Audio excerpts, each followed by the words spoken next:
Hello students, welcome to channel. মই কল্পজ্যোতি বৰা আৰু আজিৰ এই ভিডিঅ'ত আমি এক্সাৰসাইজ 8.2 ত প্ৰয়োজন হোৱা যিখন আমাৰ ট্ৰিগনোমেট্ৰিক চাৰ্ট আছে সেইখন আমি বনাবলৈ শিকিম একদম ইজি ৱে দি কিনে ঠিক আছে সো আমি ষ্টাৰ্ট কৰোঁ বলা প্ৰথমত আমাৰ যোনকেইটা এংগেল দিয়া আছে আৰু যিকেইটা আমাৰ ট্ৰিগনোমেট্ৰিক ৰেচিঅ'জ দিয়া আছে এইকেইটা মই লিখি লওঁ ঠিক আছে কি দিয়া আছিলে সাইন তাৰ পাছত আছিলে কস পাছত আছিলে টেন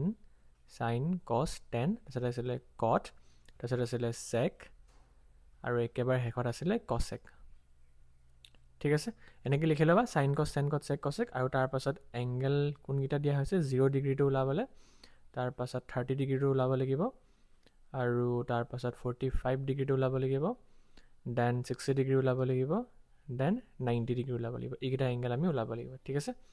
সো এতিয়া চোৱা এই ভেলুকেইটা যদি তোমালোকে ট্ৰিকটো নাজানা কেনেকৈ ওলাব লাগিব তোমালোকে মনত থ'বৰ কাৰণে বহুত দিগদাৰ হ'ব হয় নাই মানে মনত থ'ব পাৰিবা কিন্তু আকৌ পাহৰি যাবা যদি তোমালোকে ট্ৰিকটো ইউজ নকৰা ঠিক আছে সো মনত থ'ব লাগিবই বাট এই ট্ৰিকটো জনাটো দৰকাৰ ঠিক আছে যাতে মানে পাহৰি গ'লে মানে তোমালোকে এই ট্ৰিকটো ইউজ কৰি কিনে গোটেইকেইটা ভেলু ওলাই ল'ব পাৰা অ'কে আমি সাইন 0 ডিগ্ৰী কিমান হয় সাইন 30 ডিগ্ৰী সাইন 45 সাইন 60 আৰু সাইন 90 ভেলু কিমান হয় সেইটো আমি এই প্ৰচেছটো দি কিনে ওলাই ল'ম চাব এটা প্ৰচেছটো চাওঁ হয় এতিয়া কি কৰিবা প্ৰথমতে তোমালোকে এনেকৈ 1 বুলি লিখিবা তাৰ পাছত 2 বুলি লিখিবা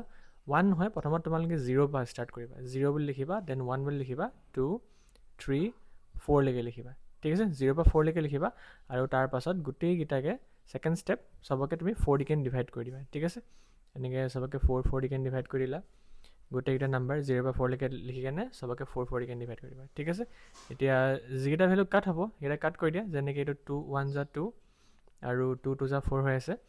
ইয়াত তোমাৰ 4 1 যা 4 আৰু এফালেও 4 1 যা 4 হৈ আছে ভেলুকেইটা কাট কৰি দিয়া ঠিক আছে কি কৰিলে মনত আছেনে প্ৰথমত আমি 0 পৰা 4 লৈকে লিখিলোঁ তাৰপিছত আমি সবকে 4 4 4 ডিকেন ডিভাইড কৰি দিলোঁ হয় নাই দেন ইমানখিনি কৰাৰ পাছত আমি কি এই গোটেই ভেলুকেইটাৰ ওপৰত ৰুট এডাল লগাই দিম অ'কে এনেকৈ গোটেইকেইটা ভেলুৰ ওপৰত ৰুট ওলাই দিম এতিয়া ইয়াৰ পৰা যিখিনি ভেলু আমাৰ এক্সট্ৰেক্ট হ'ব সেইখিনি আমাৰ সাইনৰ ভেলুকেইটা গোটেইকেইটা ঠিক আছে সো চোৱা তুমি এতিয়া যদি 0/4 মানে 0ক যদি তুমি 4বাৰ ডিভাইড কৰা তুমি 0 পাবা হয় নাই আৰু ওপৰ ৰুট এটা আছে তো ৰুট 0 কিমান হয় ৰুট 0 হয় তোমাৰ 0 ঠিক আছে আৰু এফালে তোমাৰ 1/4 ৰুট 1/4 ৰুট 1 মানে কিমান এনেকৈ যদি লিখোঁ মই এক্সট্ৰাকৈ লিখিলে হৈছোঁ তোমালোকে নিলিখিলেও হ'ব এনেকৈ চোৱা ৰুট 1/4 ঠিক আছে ৰুট 1 মানে কিমান 1 1 যা 1 হয় আৰু ৰুট 4 মানে কিমান 2 2 যা 4 1/2 ঠিক আছে দেন নেক্সট তোমাৰ কি থাকিলে ইয়াত আমাৰ 1/2 আছে হয় নাই নেক্সটটো সো ৰুট 1 কিমান হয় ৰুট 1 হয় 1 আৰু ৰুট 2 ভেলুৱে নাই তো এইটো এনেকৈ লিখি থ'ব লাগিব দেন নেক্সটটো চোৱা আমাৰ আছে 3/4 বুলি কেনে সো ৰুট 3ৰ ভেলু আছে নাই সো ৰুট 3টো এনেকৈ থাকিব আৰু ৰুট 4ৰ ভেলু হয় 2 ঠিক আছে দেন ইয়াত চোৱা 1 ডিভাইডেড বাই 1 1/1 মানেতো 1 হয় ন তো ৰুট 1ৰ ভেলু কিমান হয় 1 এই যিখিনি যে ভেলু আমি পালোঁ এইখিনি গোটেই তোমাৰ সাইনৰ ভেলু এই যে এই ভেলুখিনি যে পালোঁ 0 1/2 1/√2 ৰুট 3/2 1 এই গোটেইখিনি ভেলু আমাৰ এই সাইনৰ ভেলু হয় ঠিক আছে সাইন 0 ডিগ্ৰী 0 হ'ব সাইন 30 ডিগ্ৰী 1/2 হ'ব তাৰপিছত সাইন 45 কি লিখা আছে এইটো 1/√2 সাইন 45 1/√2 হ'ব সাইন 60 কি হ'ব এইটো ৰুট 3/2 হ'ব ঠিক আছে ৰুট 3/2 হ'ব আৰু সাইন 90 হ'ব 1 চ' চোৱা কিমান ইজিকৈ ভেলুখিনি ওলাই দিলোঁ হয় নাই একো বাহিৰত কৰিব লগা নাই অকল 0 পৰা 4 লৈকে লিখিম তাৰপৰা 4 দি ডিভাইড কৰি দিম তাৰপৰা ৰুট লগাই দিম বাছ ভেলুখিনি পাই যাম গোটেইখিনি ঠিক আছে তো সাইনৰ ভেলুকেইটা 5টা ওলাবৰ কাৰণে একেবাৰে ইজি এতিয়া সাইনৰ ভেলুকেইটা ওলাবৰ কাৰণে চবতকৈ হাৰ্ড আছিলে বাকীকেইটা আৰু ইজি হয় চোৱা কেনেকৈ সাইনৰ ভেলুখিনি নহয় কছৰ লগত তোমাৰ ইনভাৰ্চলি ৰিলেটেড হয় ইনভাৰ্চলি ৰিলেটেড মানে চোৱা এই যোনটো লাষ্টৰটো ফাৰ্ষ্টত আহি যাব আৰু ফাৰ্ষ্টটো লাষ্টত আহি যাব ইয়াত সাইন 90 ডিগ্ৰী কি লিখিছোঁ এইটো কি লিখিছোঁ চোৱা সাইন 90 ডিগ্ৰী 1 হয়তো তোমাৰ এই কছ 0 ডিগ্ৰীটো মানে এই 1টো তোমাৰ ইয়াত আহি যাব ঠিক আছে মানে শেষৰটো ফাৰ্ষ্টত আহি যাব দেন তাৰ পাছত কি আছে 1ৰ পাছত কি আছে এই 1টোৰ পাছত কি আছে ৰুট 3/2 তো ৰুট 3/2 এইফালে আহি যাব ইয়াত আহি যাব 30 ডিগ্ৰী আহি যাব ঠিক আছে চব মানে উল্টাকৈ লিখি দিলেই হৈ গ'ল ৰুট 3/2 তাৰপিছত কি আছে 1 লিখিলোঁ ৰুট 3/2 লিখিলোঁ তাৰপিছত 1/√2 আছে চ' ইয়াত 1/√2 থাকিব এই তিনিটা লিখিলোঁ ন উল্টাকৈ চাই যোৱা 1 ৰুট 3/2 1/√2 তাৰপিছত কি হ'ব 1/2 আৰু তাৰপিছত লাষ্টত 0 দেখিছা লিংক আছে নহয় মানে ইয়াৰ ফাৰ্ষ্টটো লাষ্টত আৰু লাষ্টটো ফাৰ্ষ্টত লিখি দিলে হৈ গ'ল কছৰ ভেলুখিনিৰ কাৰণে চ' চাইন আৰু কছ ভেলুখিনি একেবাৰে ইজি পালোঁ এতিয়া টেনৰ কি কৰিম আমি টেনৰ ভেলু ওলাবৰ কাৰণে না চাইনৰ ভেলুটো আৰু কছৰ ভেলুটোক ডিভাইড কৰিম ঠিক আছে চাইনৰ ভেলুটো আৰু কছৰ ভেলুক ডিভাইড কৰিম এইখিনি মই ইৰেজ কৰি দিছোঁ ঠিক আছে চাইডৰখিনি মই ডিভাইড কৰি দেখাম অলপ ভালকৈ আমি লাইনডাল অ'কে টেনৰ ভেলুৰ কাৰণে কি কৰিম চোৱা কৰিব নালাগে মই তোমালোকক প্ৰেক্টিছ কৰাইছোঁ সেইকাৰণে মই কৰি ৰাখিছোঁ চাইন টেনৰ ভেলুটোৰ কাৰণে আমি চাইনৰ ভেলুটো আৰু কছৰ ভেলুটোক এনেকৈ ডিভাইড কৰি দিম ঠিক আছে চোৱা এইটো 0 আৰু 1ক ডিভাইড কৰিলে কিমান হ'ব 0/1 কৰিলে 0/1 কৰিলেতো 0 হয় ন তো আমাৰ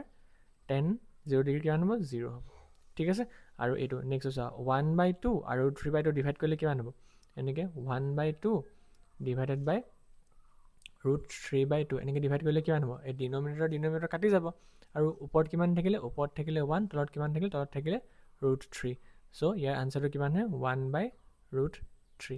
ঠিক আছে একেধৰণে চিমিলাৰলি এইটো চোৱা √2 কাটি গ'ল 1/1 তাৰমানে কিমান হয় 1 বুজি পাইছা ন এনেকৈ চোৱা 1/√2 ডিভাইডেড বাই 1/√2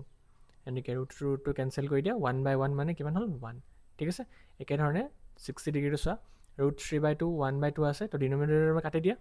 2 কাটি দিলোঁ √3/1 মানে কিমান হ'ব √3 ঠিক আছে আৰু 1 ডিভাইডেড বাই 0 হয় আনডিফাইন এইটো মনত থ'বা এনেকৈ যে 1 তলত যদি 0 আহি যায় তেতিয়াহ'লে তাৰ আনচাৰটো সদায় আনডিফাইন হয় মানে তাৰ একো আনচাৰ নাথাকে 0 দি তুমি একো নাম্বাৰ দি ডিভাইড কৰিব নোৱাৰা ঠিক আছে বুজি পালা নে এইটো ডিভাইড কৰি কিনে ওলাই ল'বা দেন এতিয়া কটৰ লগত টেনৰ ৰিলেশ্যন আছে যেনেকৈ আমি কছটো চাইনৰ উল্টাকৈ লিখি দিছিলোঁ নহয় কটটো মানে এতিয়া টেনৰ ৰেচিপ্ৰকেল ফাৰ্ষ্টটো লাষ্টটো ফাৰ্ষ্টত প্ৰথমত আনডিফাইন বুলি লিখিম তাৰপাছত কি আছে √3 তাৰপাছত 1 তাৰপাছত 1/√3 তাৰপাছত 0 ঠিক আছে চোৱা তুমি টেনৰ ইয়াত তুমি লাষ্টত আনডিফাইন আছিলে আৰু কটত ফাৰ্ষ্টত আনডিফাইন হৈ গ'ল ঠিক আছে ইয়াত তোমাৰ লাষ্টৰ এইফালে কি আছিলে √3 ইয়াৰ আনডিফাইন পিছত √3 ঠিক আছে আনডিফাইন √3 1 আনডিফাইন √3 1 উল্টাকৈ লিখিলোঁ বুজি পাইছা আনডিফাইন √3 1 1/√3 আনডিফাইন √3 1 1/√3 ঠিক আছে 0টো ফাৰ্ষ্টত আছিলে লাষ্টত হৈ গ'ল ঠিক আছে মানে ফাৰ্ষ্টটো লাষ্টত আৰু লাষ্টটো ফাৰ্ষ্টত বুজি পালা এতিয়া চেক কাৰণে কি কৰিম আমি চেক কাৰণে কি সেইটো চাই লওঁ চেক কাৰণে তুমি কছটোক ৰেচিপ্ৰকেল কৰি দিলে হৈ গ'ল কছৰ যিখিনি ভেলু পালা নহয় তাক তুমি ৰেচিপ্ৰকেল কৰি লিখি দিবা চোৱা চেকটো ওলাবৰ কাৰণে আমি কি কৰিম আমি এই কছক ৰেচিপ্ৰকেল কৰি দিম ঠিক আছে মানে তলৰটো ওপৰত আৰু ওপৰ তলত কৰি দিম এতিয়া এই 1টোক তুমি ৰেচিপ্ৰকেল কৰিলেতো 1 থাকিব ন হয় নাই এনেকৈ 1 মানে তলতো 1 থাকে তো এই তলৰটো যদি ওপৰত লৈ আনা ওপৰ যদি তলতে লৈ আনা তো 1/1 মানে আনচাৰটো আমাৰ 1 হ'ব তো সেইকাৰণে এই আনচাৰটো 1 ঠিক আছে এই কছটোক ৰেচিপ্ৰকেল কৰিছোঁ দেই এতিয়া চোৱা ইয়াত তোমাৰ কি আছিলে এইটো √3/2 আছেতো দেখি পাইছা এইটো √3/2 আছে এইটো √3/2 আছে তো ইয়াত কি আহি যাব 2/√3 ৰেচিপ্ৰকেল ঠিক আছে ইয়াত তোমাৰ ৰেচিপ্ৰকেল 2/√3 আহি যাব অ'কে দেন এইটো 1/√2 আছে তো √2টো ওপৰত যাবগৈ 1 তলত আহি যাব হয়নে √2টো ওপৰত যাবগৈ আৰু 1 তলত 1 থাকিলে আমি নিলিখোৱে আৰু 1/2 ৰেচিপ্ৰকেল কৰিলে 2টো ওপৰত গুচি যাব 1 তলত আহি যাব হয়নে 2টো ওপৰত 1টো তলত মানে 2/1 মানে অকল 2 আৰু এই 0টো ৰেচিপ্ৰকেল কৰিলে কি হয় চোৱা যদি 0টো তুমি ৰেচিপ্ৰকেল কৰা 0 মানে তলত 1 এটা থাকে এই 1টো যদি ওপৰত যায়গৈ আৰু 0 যদি তলত আহে এনেকৈ হৈ যাব ন সেইটো কি হৈ যাব আনডিফাইন হৈ যায় আকৌ ঠিক আছে বুজি পালা আৰু কছেক কাৰণে কি কছেক কাৰণে সেই একেই এইটো বস্তুখিনি গোটেইখিনি ৰিলেটেড থাকে তোমাৰ এটা ওলালে মানে এটা লিংক থাকে এইটো লাষ্টৰটো ফাৰ্ষ্টত আৰু ফাৰ্ষ্টৰটো লাষ্টত এই যোনটো আনডিফাইন দেখিছা আনডিফাইনটো আমি একদম প্ৰথমত লিখিম দেন 2 দেন √2 দেন 2/√3 দেন 1 ঠিক আছে চ' এই টেবুলখন তোমালোকৰ ট্ৰিগন'মেট্ৰিৰ এক্সাৰচাইজ 8.2 কৰোঁতে বহুত বেছি প্ৰয়োজন হ'ব ঠিক আছে চ' ভালকৈ প্ৰেক্টিছ কৰি ল'বা এনেকৈ অ'কে প্ৰেক্টিছ কৰি ল'বা তোমালোকে এখন কপি নোট ডাউন কৰি লোৱা আৰু তাৰপিছত এতিয়া আমি নেক্সট ভিডিঅ'টোৰ পৰা এক্সাৰচাইজ 8.2 ডিছকাছ কৰিম অ'কে থেংক ইউ ফৰ ৱাচিং হেভ এ নাইচ ডে